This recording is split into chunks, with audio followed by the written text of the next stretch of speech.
Oi, turma! Vamos estudar? Hoje eu vou vir com um assunto super legal.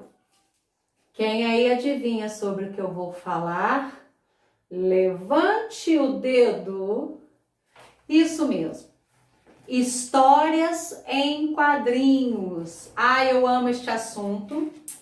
Aqui tem um pouco da minha coleção, vocês sabem que eu levo para a escola, né? Eu assino a Turma da Mônica, são os meus gibis preferidos, tá?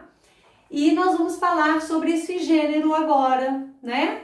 O texto agora que a gente vai falar é sobre os quadrinhos que a gente tanto tem vivência, que a gente tanto lê. Vamos conhecer então agora um pouco das características e criar algumas histórias em quadrinhos por aí. Que tal?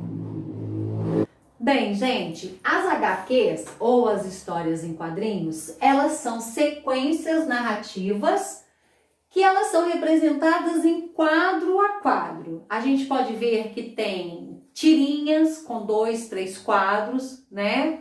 Ou então nós temos histórias inteiras com mais quadros. Por isso que vem o nome Histórias em Quadrinhos, vem do nome quadro mesmo.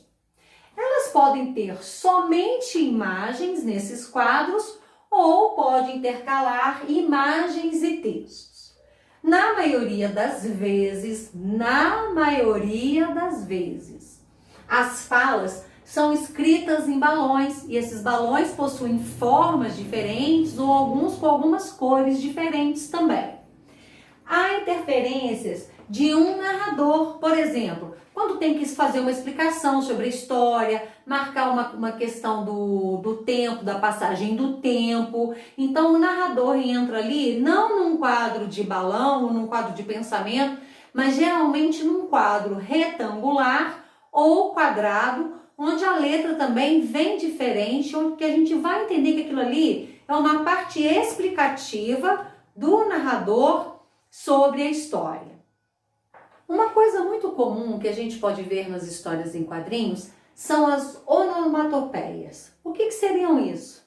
Seriam palavras que eles usam para representar sons, ruídos, às vezes um soco, uma porta que bate, um beijo. Então eles usam das palavras para expressar estes sons, visto que ali na história em quadrinhos nós só estamos lendo. E muitas das vezes, né, gente, eles usam até um quadro só para destacar a onomatopeia.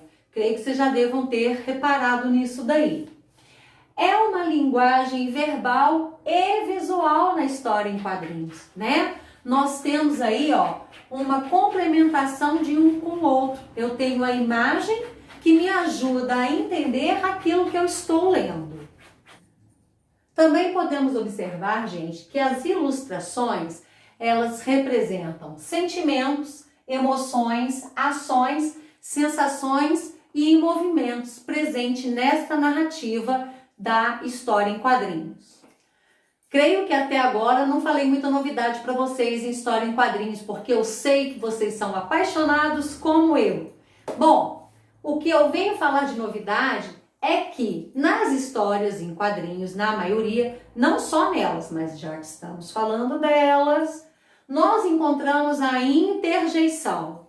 Tia Márcia, essa palavra é nova, essa eu nunca ouvi. O que seria interjeição? É a palavra usada para expressar emoções, sensações e sentimentos ou descrever os ruídos. Por exemplo, que nós temos ufa, alívio.